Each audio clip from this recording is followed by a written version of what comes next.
క్రీస్తునందు నా ప్రియులకు ప్రేమతో వందనాలు తెలియజేయుచున్నాను. జూన్ నెల 2వ తేదీ 2024. ఈరోజు దేవుడు మనకు చేస్తున్న వాగ్దానం ఏమిటనగా, రాజుల 2వ గ్రంథము 20వ అధ్యాయము 5వ వచనం.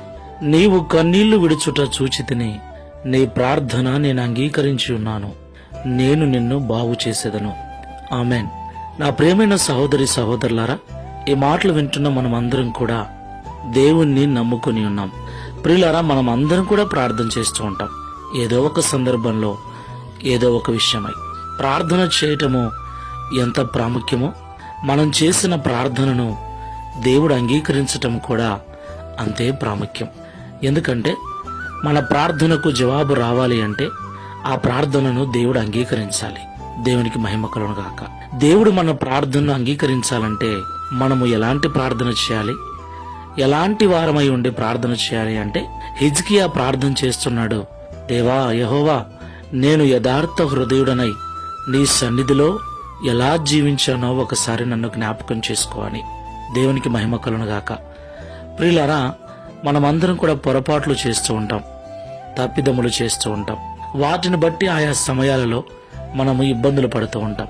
చాలా మంది శ్రమ వచ్చినప్పుడే ప్రార్థన చేస్తారు కూడా. మంచిదే. శ్రమ కలిగినప్పుడు మనం చేసే ప్రార్థన దేవుడు అంగీకరించాలి అంటే మన జీవితంలో మంచిగా జీవించిన దినాలు, యథార్థంగా జీవించిన దినాలు, పరిశుద్ధంగా జీవించిన దినాలు తప్పకుండా ఉండాలి. మన యథార్థత, మన పరిశుద్ధత, మన నీతిని దేవుడు జ్ఞాపకం చేసుకుని మన శ్రమలలో నుండి మనల్ని విడిపిస్తాడు. మనమందరం కూడా ఒకసారి పరిశీలన చేసుకుని ప్రార్థన చేసుకుందాం. అతి పరిశుద్ధుడైన యేసుక్రీస్తు ప్రభువా, పరిశుద్ధమైన మీ నామమునకు స్తోత్రములు చెల్లిస్తూ ఉన్నాం. ఈ ఉదయకాల సమయంలో మాతో మాట్లాడినందుకు స్తోత్రాలు. ప్రియ తండ్రి, మేమందరం కూడా ప్రతి దినము నీ సన్నిధిలో ప్రార్థన చేస్తూ ఉన్నాం. మా ప్రార్థన మీరు అంగీకరించేదిగా ఉండాలని, అప్పుడే మీ నుండి మాకు జవాబు వస్తుందని మాతో మాట్లాడారు.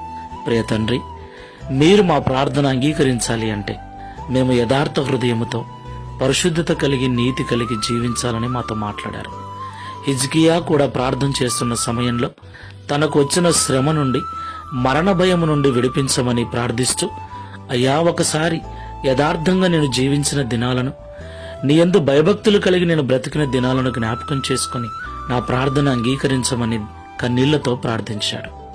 హిజ్కియా యొక్క కన్నీటి ప్రార్థన మీరు విన్నారు. ఆయన యథార్థతను జ్ఞాపకం చేసుకుని ఆయుష్కాలమును పొడిగించారు.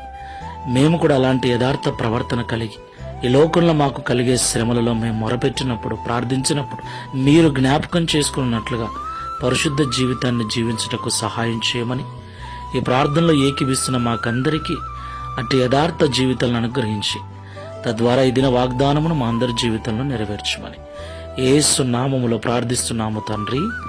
Amen. Praise the Lord. God bless you.